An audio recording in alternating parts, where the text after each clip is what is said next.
Quando termina essa apresentação de planejamento fiscal, normalmente eu olho para as pessoas e está todo mundo assim, com o olho meio regalado. Cara, troço complicado pra caramba, como é que eu faço a gestão disso tudo? Que uma coisa é dizer, olha, estrutura assim, põe uma BVA por cima, coloca um instrumento de facilitação, põe uma empresa nos Estados Unidos embaixo para os ativos que geram rendimento, estrutura com parte empréstimo, parte capital.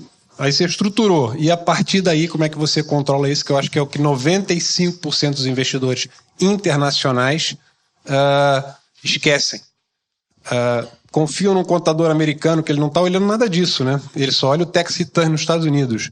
Então, é muito importante, e a gente começou a perceber isso junto com os nossos clientes, eles querem investir, mas eles querem investir com segurança e querem fazer isso de modo mais passivo possível. E a gente criou esse serviço de compliance.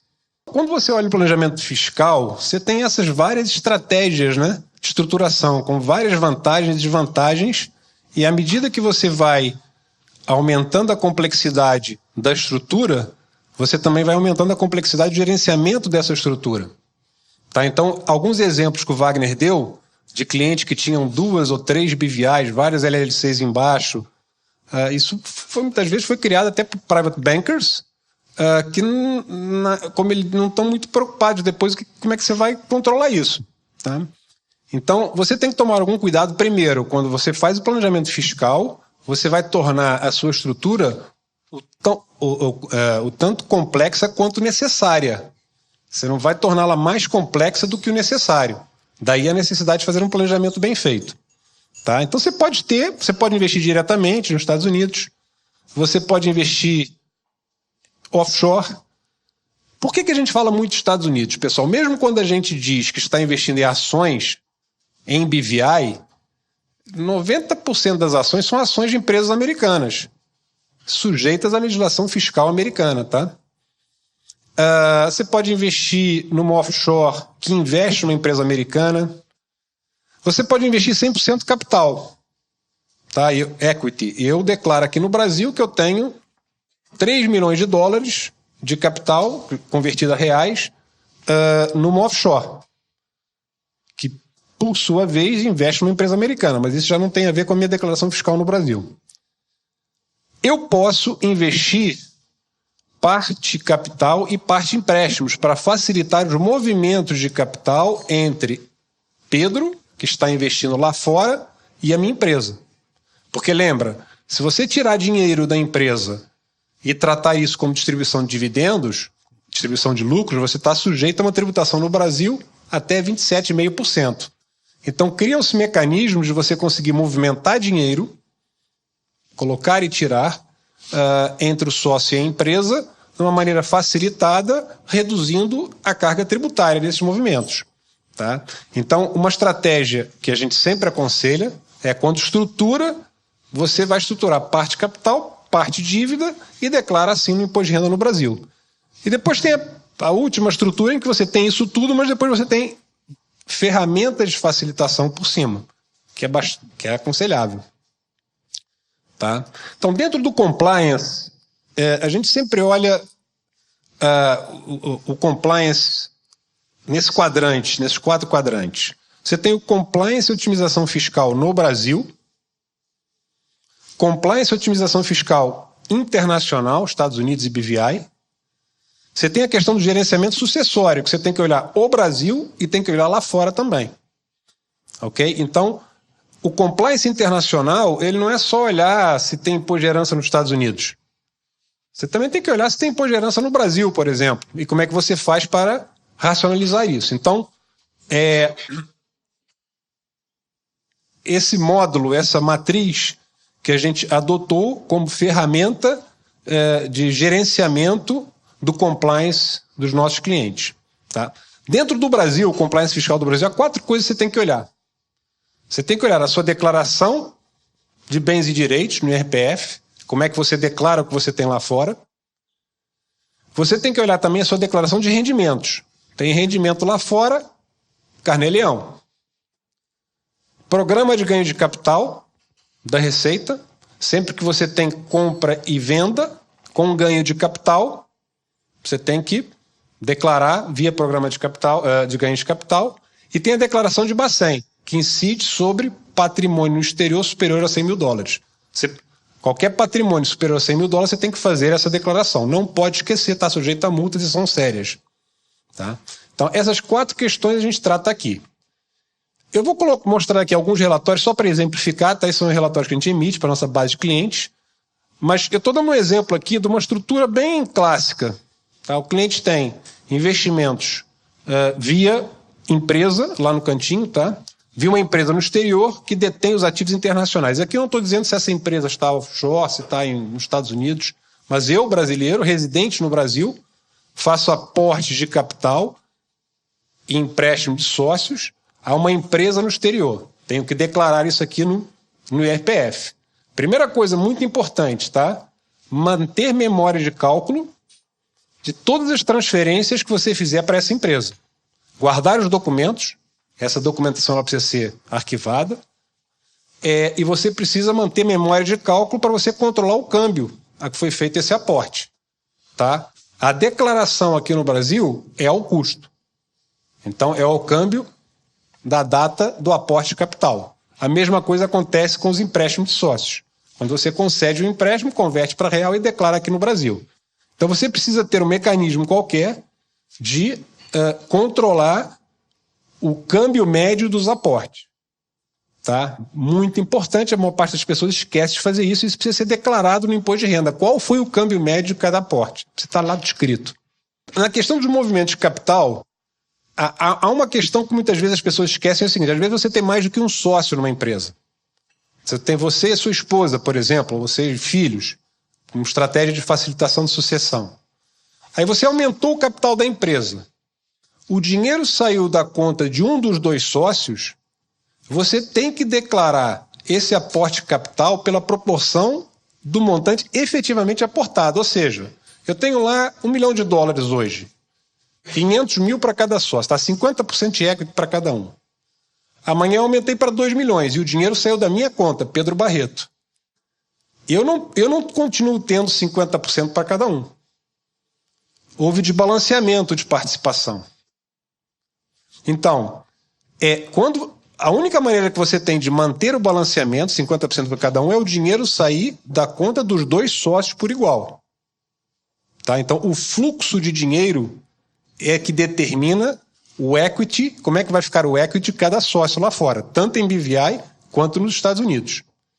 Então, sempre que você fizer esses movimentos, você tem que controlar esse fluxo de dinheiro, tá? E no caso em que houver desbalanceamento entre sócios, há várias soluções. Tá? A gente controla aqui, a gente tem um relatório. A gente controla, olha, esse ano houve desbalanceamento. O que é que vocês querem fazer? Vocês querem manter, o que era 50% para cada um, agora ficou 70% para um, 30% para outro. Beleza, tranquilo. Não, eu quero manter os 50%. Uma questão de sucessão, etc. Bom, aí você tem que tomar uma decisão. Como é que você rebalanceia isso? Ou você doa essas cotas para o outro sócio, e aí você vai pagar imposto no Brasil sobre doações. Você pode também fazer um empréstimo entre sócios. Tá? Então, só que esse dinheiro um dia tem que voltar. Mas é uma estratégia. Ou você pode ir corrigindo em aportes futuros.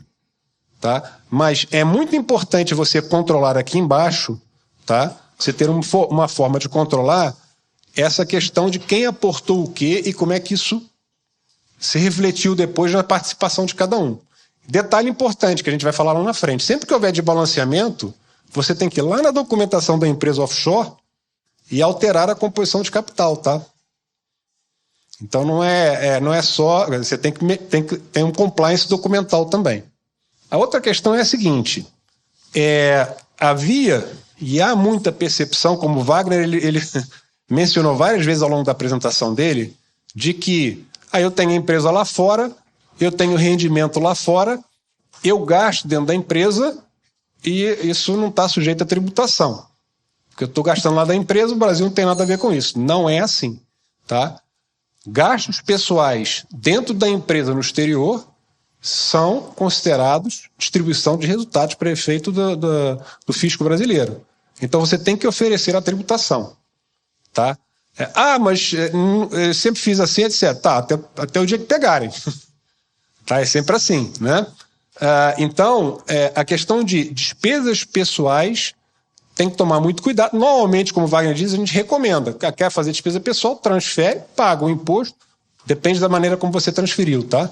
Você pode transferir como distribuição de rendimentos, você pode transferir como redução de capital ou como pagamento de empréstimos. Tá? Isso tem que a gente. Mas essa é uma questão que tem que ser tentada, tem que se tomar bastante cuidado, tá? Obviamente que quando você tem uma empresa no exterior, você tem uma certa flexibilidade. Por exemplo, eu vou aos Estados Unidos com frequência. Tenho empresas lá, tenho negócios.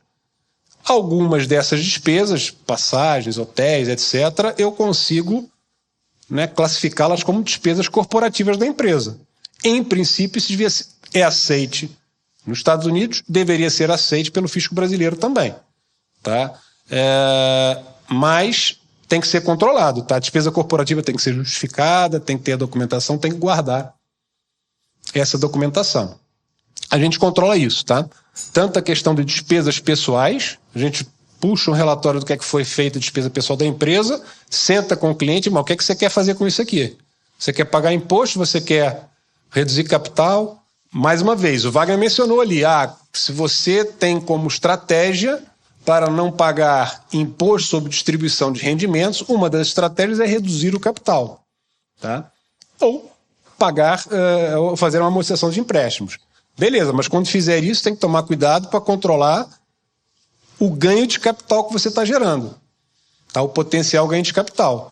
Então, você teve um lucro superior a $35 mil por mês nessa distribuição, você tem que oferecer ao fisco no Brasil, como tributação de ganho de capital. Isso entra lá no programa da Receita. Tá? Uma coisa importante aqui é o seguinte, se você tiver vários ganhos de capital e for pagando esse imposto, e amanhã você tiver uma grande perda de capital, esse imposto não é compensado, tá? Pagou, já era. Outro ponto aqui importante é os impostos, a variação cambial sobre depósitos à vista, depósitos à ordem, elas não são tributadas no Brasil. Qualquer coisa que você tenha parado no banco lá, câmbio mudou, saiu de 4 para 8, saiu de 2 para 4. Essa variação de cambial, ela é isenta de tributação no Brasil. Tá? Então tem que controlar isso também. A gente controla, a gente emite relatórios para controle desses ganhos de capital. Tá? Outro ponto importante também que eu coloquei aqui em verde é o seguinte, o Wagner mencionou rapidamente isso, mas isso é bem importante. Eu trabalhei lá fora, eu trabalhei lá fora durante 16 anos. Tá? A origem de grande parte do meu patrimônio é em dólar, é denominada em moeda estrangeira. Eu preciso, esse dinheiro que eu ganhei em moeda estrangeira, eu quando invisto lá fora e vendo daqui a 5 anos aqui no Brasil, ele não está sujeito a imposto sobre ganho de capital, sobre a variação cambial. Tá? O ganho de capital é em dólar, é calculado em dólar. Então, eu tenho que controlar aqui qual é a origem do recurso que eu estou aportando. Tá? Se foi ganho que eu tive em dólar ou em euro, ou se foi ganho que eu tive em real. Tá? Para poder calcular o ganho de capital na venda. Então, é assim, você pode não controlar, mas você vai ser agravado lá na frente. Tá? Porque se o ganho de capital, se houve variação cambial, você vai pagar imposto sobre a valorização em dólar mais o ganho de capital para aqueles investimentos que você fez com dinheiro ganho no exterior. Eu não sei se pegaram isso aqui, mas é importante, as pessoas não atentam, tá? Então tem que controlar ali. Declaração Bacen, tá? Então, obrigatório para investimento superior a 100 mil. Algumas questões aqui, tá? Primeiro, se você investiu lá fora via empresa, sendo ela offshore ou nos Estados Unidos ou ambas, é muito importante. Essa declaração via empresa, você teoricamente teria que declarar essa empresa a valor de mercado e em dólar no Bacen. Tá? Então qual é o valor dessa empresa hoje, em 31 de dezembro do ano, em dólar, Esse é o valor de mercado e esse é o valor que você tem que declarar. Tá? Esse valor não é necessariamente o mesmo que você declarou para a sua declaração de renda, tá? Declaração de bens e direitos no fisco. Não cruza. Para já porque um é em dólar e outro é em reais. Segundo que as metodologias de cálculo são diferentes. A metodologia de cálculo para a declaração de bens e direitos é reais ao custo do aporte. A metodologia de cálculo do Bacen é em dólar, valor de mercado, na data base. Tá? Agora, como é que eu calculo esse valor de mercado? Bom, aí há vários critérios. Tem os mais fáceis, os mais difíceis.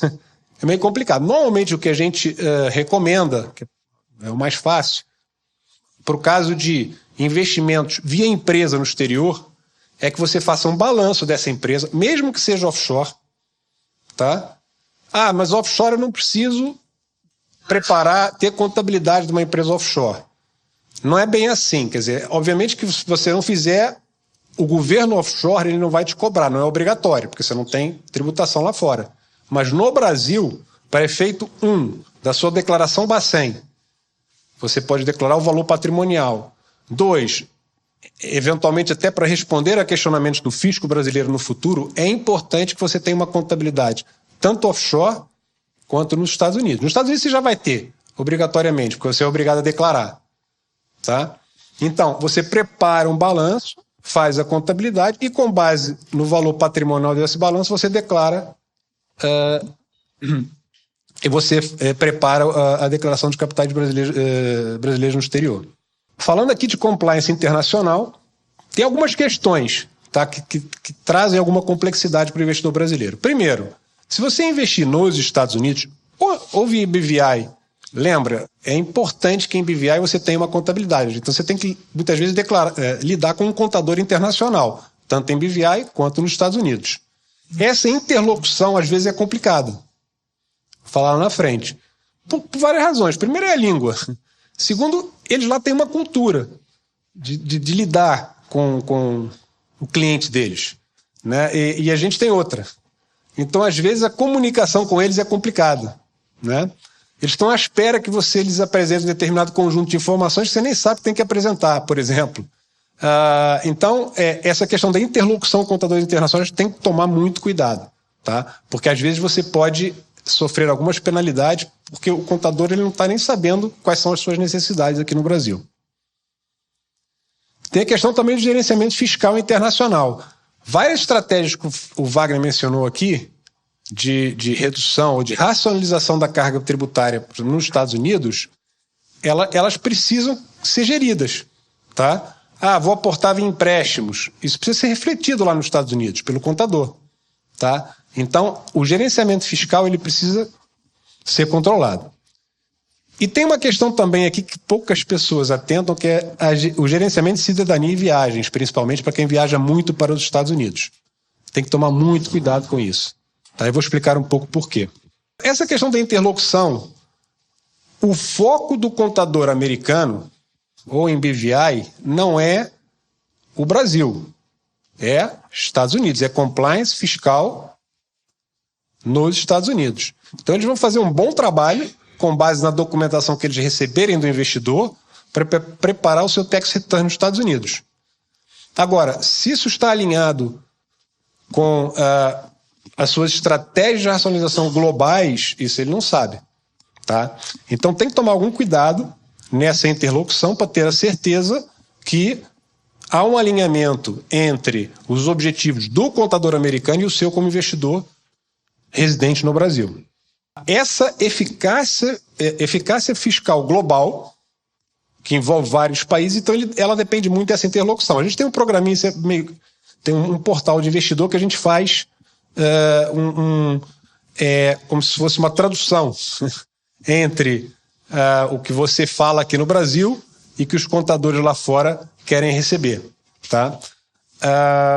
Você precisa, por exemplo, para efeito dos Estados Unidos, todos os seus tratos bancários, despesas corporativas, as viagens que você fez para os Estados Unidos precisa ser registrado. Tá? E eles precisam receber isso num determinado formato.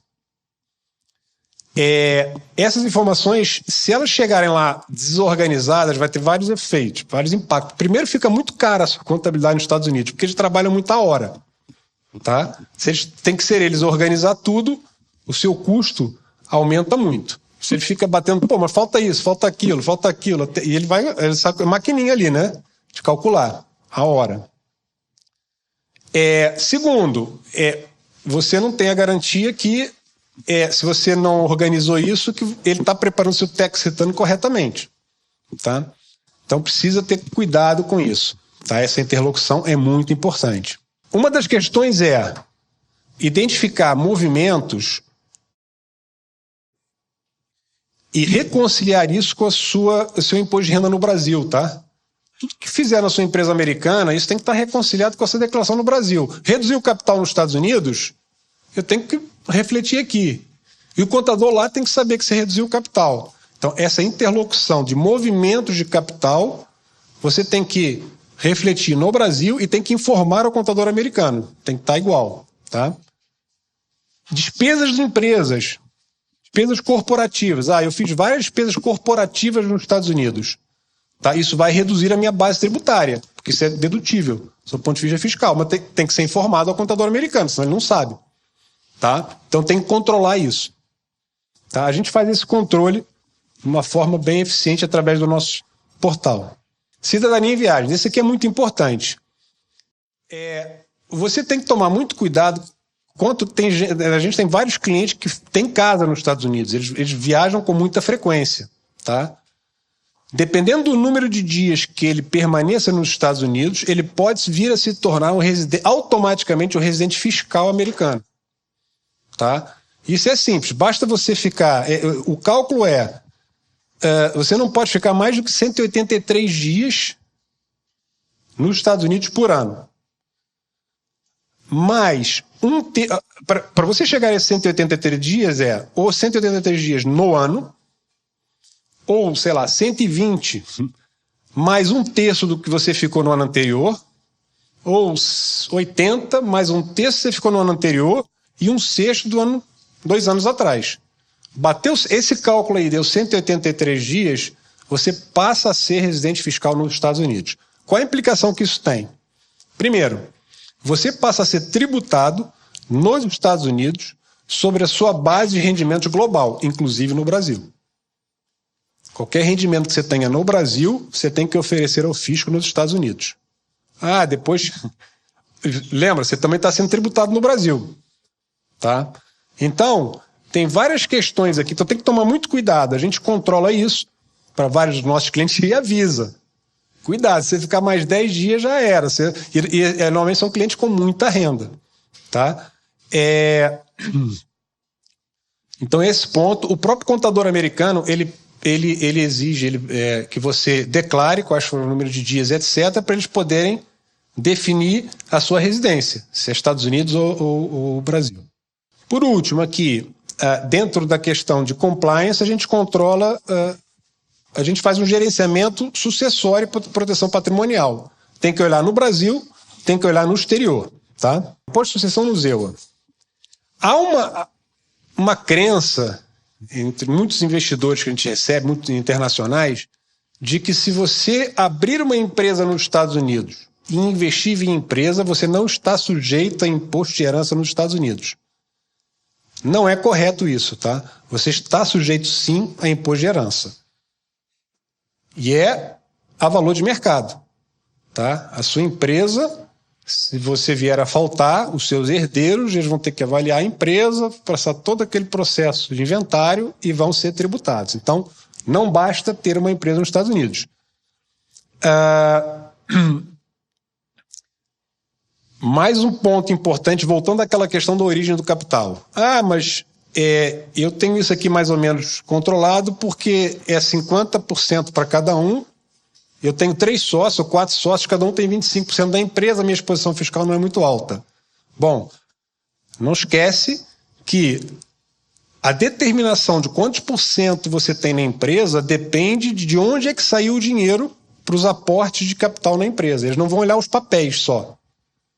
Tá? É a origem dos aportes de cada sócio que determina a participação de cada um dentro da empresa. Então, eu sou pai, tenho 5 filhos. Vou ter lá 20% para cada um. Tá? Mas o aporte veio todo meu, porque eles não têm dinheiro. No final, o governo americano vai considerar que 100% do capital pertencem a mim, o dia que ele for fazer esse cálculo. Tá? Então tem que tomar bastante cuidado aqui. Tá? Gerenciar sempre a documentação do desbalanceamento de aportes. A outra crença também é que o testamento ele facilita a sucessão. Lembra daquele slidezinho que o Wagner mostrou? Do tempo que leva para você, no caso de falta de um dos sócios, para você fazer o inventário. Vocês têm que fazer primeiro o inventário no Brasil, com base nisso, depois você faz o inventário ou em BVI ou nos Estados Unidos, só depois é que os bens são distribuídos. Muitas vezes, o testamento, se você tiver um testamento, ele já dá uma facilitada nesse processo, mas não resolve, tá? Você vai ter que fazer o inventário do mesmo jeito. Tá? É mais fácil, mas não resolve.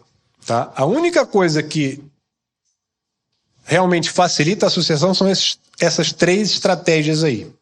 Tá? E aceleram. Uma é o trust, que o Wagner explicou. A outra são as estratégias de joint tenancy. Tá? Eu não sei se vocês estão familiarizados com isso, mas é um formato de investimento. Normalmente você usa para marido e mulher, mas pode colocar filhos também, em que você entra, é quase como se os dois fossem codonos da empresa. Então, se um morrer, o outro herda as cotas automaticamente, sem necessidade de inventário. Tá? Essa estratégia, que é uma estratégia um pouquinho mais sofisticada, não cabe aqui a gente entrar em detalhe, mas basicamente você cria dentro da BVI, ou da empresa offshore, uma classe de ações com direito a voto, que é do dono do negócio, que é o sócio principal, e depois você põe outros sócios com uma pequena percentagem de participação, tipo 0,1%, sem voto. Tá? O sócio capitalista faleceu, automaticamente as ações dele como direito a voto ele perde, né, porque ele faleceu, e essas ações elas somem, elas são eliminadas, e as outras ações que ficaram passam a valer mais e automaticamente passam a ser os novos herdeiros, os detentores do equity e do poder de voto sobre a empresa. Isso aqui só tem um impacto que é sobre ganho de capital no Brasil, imposto sobre ganho de capital. Porque você valorizou, de repente, as suas ações que valiam 0,1% do todo passaram a valer 50% do todo. Tá? É uma estratégia também bastante comum utilizada, mas tem que controlar isso. Tá? A questão do imposto no Brasil, Wagner mencionou isso, tá? Tem algumas questões aqui que precisam ser olhadas com atenção. Primeiro, o trust irrevogável, quando você cria essa ferramenta de facilitação, para efeito fisco brasileiro, é como se você estivesse doando o seu capital para os seus herdeiros, o seu investimento lá fora. Então, dependendo da interpretação e do estado aonde você mora, você poderá estar sujeito a imposto sobre doações. Não é isso, Wagner? Depende.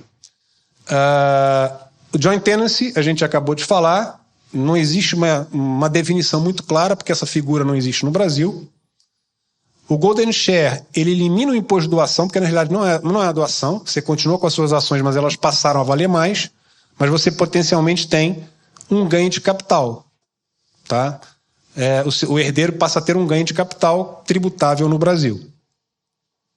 Então, uma dessas estratégias poderá ter uma implicação fiscal diferente no Brasil. Falando um pouco de compliance documental, não vou entrar em muito detalhe, mas aqui, basicamente, a ideia desses, são 2 slides, é mostrar que vocês, quando investem no exterior, vocês têm que tomar cuidado sempre para que os movimentos de capital que você faz lá fora, eles sejam refletidos na documentação da empresa. Tá? Então, a gente falou, aportes balanceados podem gerar imposto no Brasil.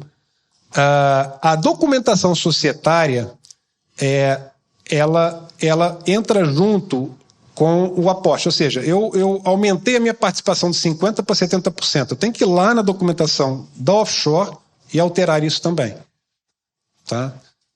Em alguns casos, eu acho que no caso de Cayman, você tem que ter uma assembleia também, para registrar esse aumento de capital, e tem que estar documentado. Então tem que tomar muito cuidado com essa questão do compliance documental. A mesma coisa com empréstimos.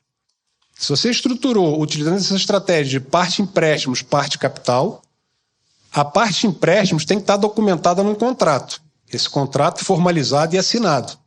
Tá? Amortizou, isso tem que estar documentado. Aumentou o valor do empréstimo, tem que ter o adendo ao contrato. Tá? Então não é só criar essa figura do empréstimo e declarar um imposto de renda no Brasil. Tem que documentar. Tá? Ok? Bom, então basicamente é isso. Só explicando um pouco como é que a gente trata isso em relação aos nossos clientes, a gente criou esse serviço que a gente chama de Compliance Plus, tá? Em que a gente faz toda essa gestão das obrigações, riscos fiscais, gerenciamento fiscal, gerenciamento de sucessão. Tá? A gente desenvolveu ferramentas, tá? A gente tem uma equipe full-time alocada a isso, e a gente desenvolveu ferramentas informáticas mesmo, que a gente tenta tornar esse processo de gerenciamento de compliance internacional o mais passivo possível para os investidores. Tá? A gente depois pode falar em mais detalhes, os nossos clientes já conhecem esse serviço, quem não conhece e quiser saber mais, a gente vai estar aqui à disposição.